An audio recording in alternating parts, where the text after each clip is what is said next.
clockwise direction. If the element rotate in the clockwise direction, over here, this is your point X. Right. So the shear, regardless whether is it positive or negative, has nothing to do on what's on Mohs circle. It's all dependent on the rotation of the element. Now, the next thing I want you to do, I'll do it again, okay? And we are going to focus on this, on Y, okay, on the Y, where this is the shear stress. And if you put the finger on the center again, it will generate a rotation that is going in the anti-clockwise direction. Anti-clockwise direction, the Y stress, right, is 0. And over here, this is your Y. Okay. Straightforward, no rocket science at all. Eugene, okay. I didn't understand why the X is on that side. Like, why isn't it on the same line that Y is on? Because the normal stress is what? 80 megapascal. Oh, okay. Okay. So from here, we can draw a straight line. Okay.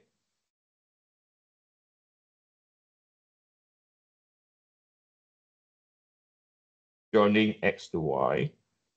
And if you look at point X to point Y, like what I've told you before, point X to point Y is what? The rotation is what? 90 degrees. On Mohs circle, the rotation is 180 degrees. Okay. So if on the element, so this is what we call the element. If on the element is theta, right, the angle rotation is theta, on Mohs circle,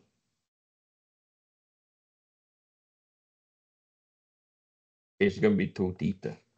Okay, I just show you physically why that is the case. Okay, so from here, okay, it's really like what I've done in when I introduce you Mohs circle. We are going to find the center of the circle.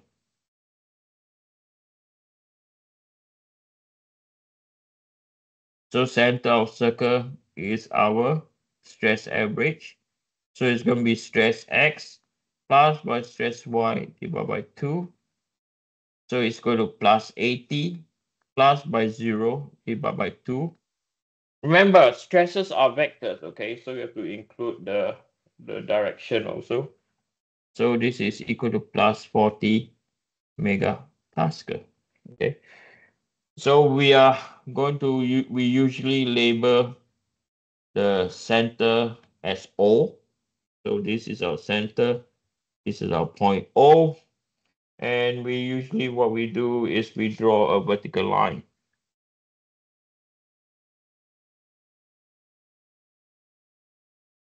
So the next thing, so we have just calculated what is our, I've labeled this before. I will do it again. So the distance from here to here, this is our stress average. Okay. So the next thing that we are going to calculate is the radius of circle.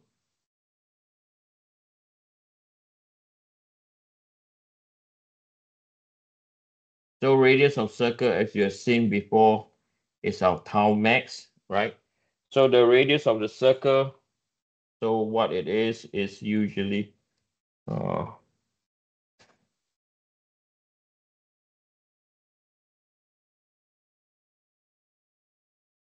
if I were to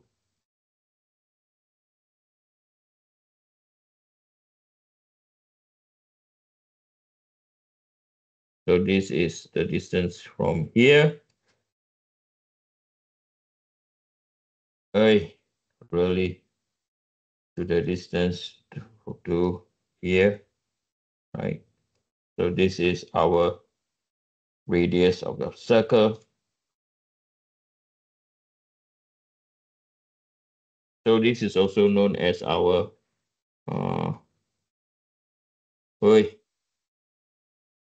this is also equal to our tau max, which is our radius of circle.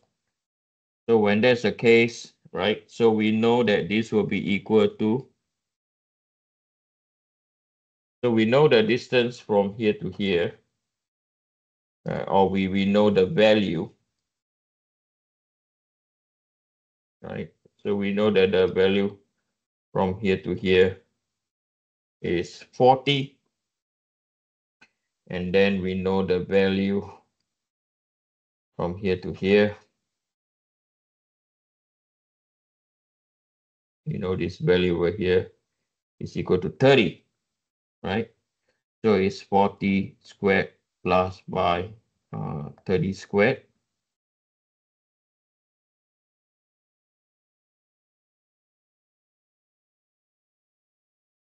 So 40 squared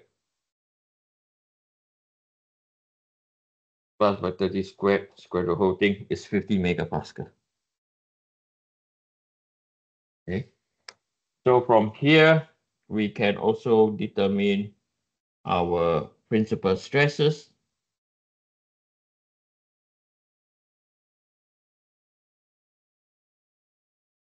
Which is our stress 1 and 2. And remember, principal stresses occur when the shear stress is equal to 0. Okay, so this is our stress average plus or minus by our radius.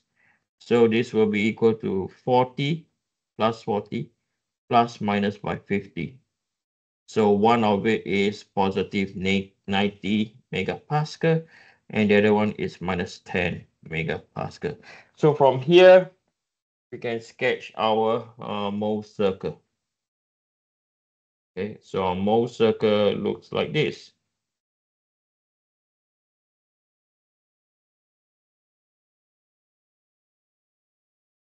Okay, so this mole circle, because it's touching x and y, this mole circle belongs to is on the xy plane.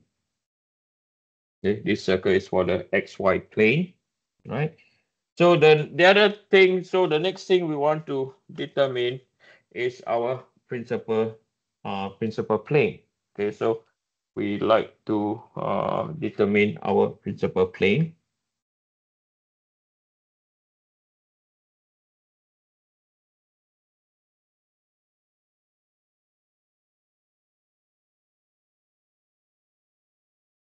Which is our theta. Okay, so you can determine the principal plane from point X or point Y. The answer is the same.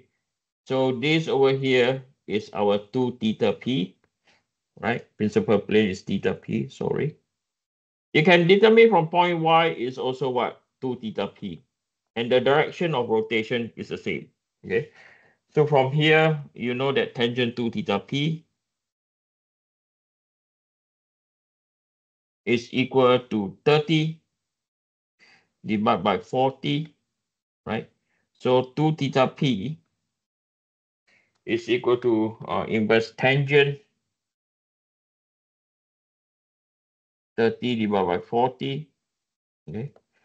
So 30 divided by 40 inverse tangent is 36.9 degrees.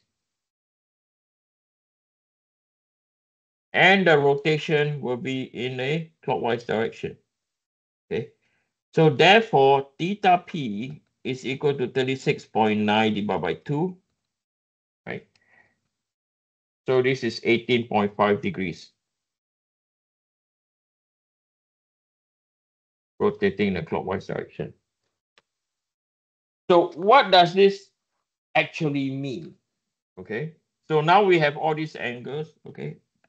We are going to now draw the element of the principal plane. So we're going to construct the orientation of the element. Okay, so we're going to construct orientation of the element.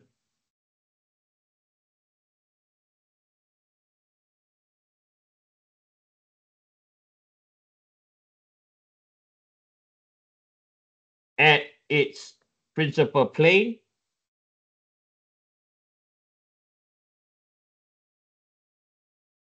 Where shear stress is equal to what?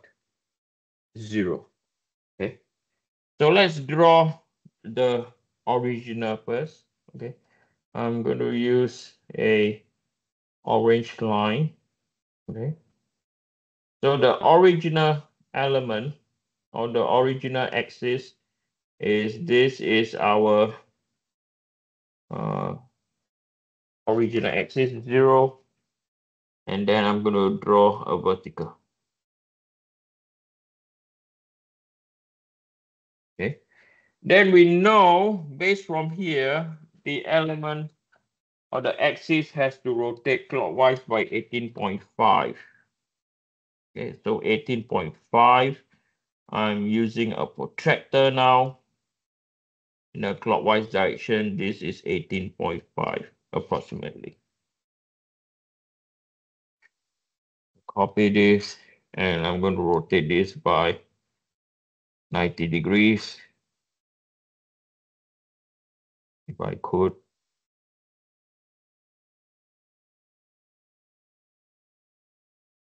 Right, so this is the principal plane axis. So basically this has been rotated by 18.5 degrees. And from here, I'm going to sketch my element relative to the plane of 18.5 degrees. Okay, so let me try to do this properly.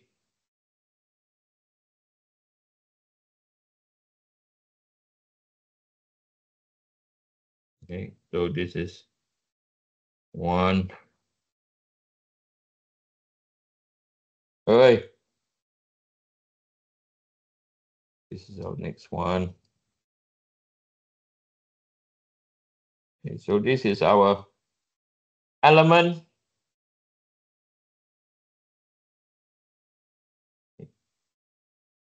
So this is the element where what we get is the shearing stress will be equal to 0. Then we will need to sketch, okay, from here a vertical line coming down. And this line used to be our point X from the original element. Yes, right? And the horizontal line is our point Y. Okay, so this is our X. Remember our element, this is our X, and this is a Y. So this is the vertical line over here is X and Y, right? So this is our X and this is our Y. And then this surface over here, the new surface over here, is the question is what stress state is he going through, right? So we know that this over here has to, this angle over here, we know it will on the element is 18.5, okay? On most circle is 36.9, clockwise direction. So it's clockwise direction from point X clockwise, 36 point, or it's a 2 theta P. And this value happen to be what? 90 megapascal. So from here, we construct a perpendicular line coming through. I beg your pardon. Okay, we construct a line coming down here. And this is our 90 megapascal in tensile. And if you look at point Y, like rotate by what? 18.5 again, right? In a clockwise manner. So point Y is here. Okay, so this is our point Y. And it rotates by what? 36.9. And then it's our minus 10 compression. Okay. So this is a simple form. So what we have just done is like what I explained to you earlier. We have done from Mohr circle and constructing into element. Okay, so this is a 2D Mohr circle. I have another example to do, but I don't think it's enough time. I will post the next assignment tomorrow evening, okay, on Mohr circle. If you can't do it, it's fine because I've not finished teaching. On that case, Thank you for your time, attention. I'll see you guys on Thursday.